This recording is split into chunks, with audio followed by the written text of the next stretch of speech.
আসসালামু আলাইকুম প্রিয় দর্শক, কেমন আছেন সবাই? দেশ এবং দেশের বাহির থেকে আমার এই ভিডিওটি যারা দেখতেছেন তাদেরকে জানাই আন্তরিক শুভেচ্ছা ও প্রাণ ঢালা অভিনন্দন।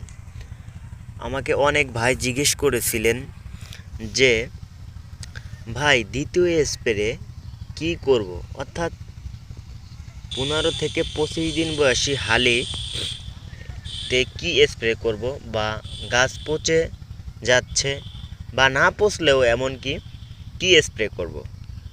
তো প্রিয় দর্শক, আজকে আমি সে বিষয়টাই বলবো। দেখেন খুব সুন্দর গ্রোথ দানার, একেবারে অন্যরকম একটা দানা। দেখুন একটা গাছেও কোনো রোগ অথবা বালাই নেই। তো দেখুন এই দানাগুলো একেবারে উপযুক্ত দানা। তো এরকম দানা করতে অবশ্যই আপনাদের যে ওষুধগুলো ব্যবহার করতে হবে, তো আমি সেই ওষুধগুলোর নাম এবং মাত্রা দুটোই সুন্দরভাবে বলার চেষ্টা করব। প্রিয় দর্শক, প্রথমেই সিনজান্টার এমন একটি ওষুধের নাম বলবো যেটা বহুল প্রচলিত এবং দামে গুণে মানে একটি ভালো ওষুধ।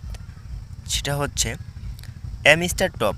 প্রিয় দর্শক, অ্যামিস্টার টপ ব্যবহারের ফলে যত ধরনের পচন আছে সব একবারে উঠে যাবে। তো প্রিয় দর্শক, প্রতি লিটার পানিতে, অর্থাৎ আপনারা অনেকেই 1 গ্রাম পানি মিক্স করেন 16 লিটার।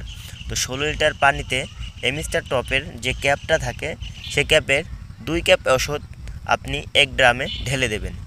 এর সাথে আপনি অ্যাড করবেন Ridomil Gold. Syngenta Ridomil Gold. প্রিয় দর্শক, রিডোমিল গোল্ড ও একটা ভালো ওষুধ, এটারও পচনের কাজ।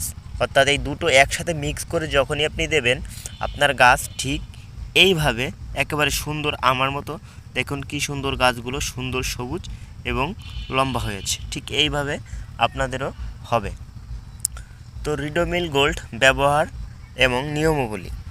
রিডোমিল গোল্ড প্রতি পাতা 100 গ্রাম হয়ে থাকে। 100 গ্রাম রিডোমিল গোল্ড আপনি প্রতি ড্রামে 50 ml, অর্থাৎ অর্ধেকটা 16 লিটার পানিতে ব্যবহার করবেন। তাহলে অর্থাৎ বোঝানো গেল যে 2 ক্যাপ অ্যামিস্টার টপ 16 লিটার পানিতে, আর রিডোমিল গোল্ড অর্ধেক, অর্থাৎ 50 ml। এর সাথে যে কোনো একটি পোকার বা তোষণ পোকা ইত্যাদি যে কোনো ধরনের পোকার জন্য আপনি একটা ওষুধ ব্যবহার করতে পারেন, যেমন একতারা। এটাও একটি সিনজান্টার ভালো একটা ওষুধ। সিনজান্টার যে কোনো ধরনের পোকার আক্রমণ থেকে এই ওষুধটি খুব ভালো কাজ করে। তো প্রিয় দর্শক, এই যে 3টা ওষুধের নাম বললাম, সিনজান্টা, রিডোমিল গোল্ড ও একতারা, আপনি পরপর 15, অবশ্যই দর্শক ছোট সময় এই ওষুধগুলো একটু পাওয়ার বেশি, ছোট সময় দেবেন না আপনি। 8 থেকে 10 দিন অথবা 15 দিন এর ভিতরে দেবেন না। এটা হচ্ছে 15 দিন থেকে 25 দিন বয়সী যে দানাগুলো আছে সেগুলাই ব্যবহার করলে এমন একটি ফলাফল পাবেন যে আমার কথা অবশ্যই আপনাদের মনে করতে হবে। আমি আবারও বলছি, জুম করে দেখানোর চেষ্টা করছি। দেখুন দানাগুলো কি সুন্দর এবং মাত্র 25 দিন বয়সী দানা কত বড় হয়ে গেছে। তো আজকের মতো এখানেই বিদায় নিচ্ছি। চ্যানেলে নতুন হলে অবশ্যই চ্যানেলটি সাবস্ক্রাইব করুন।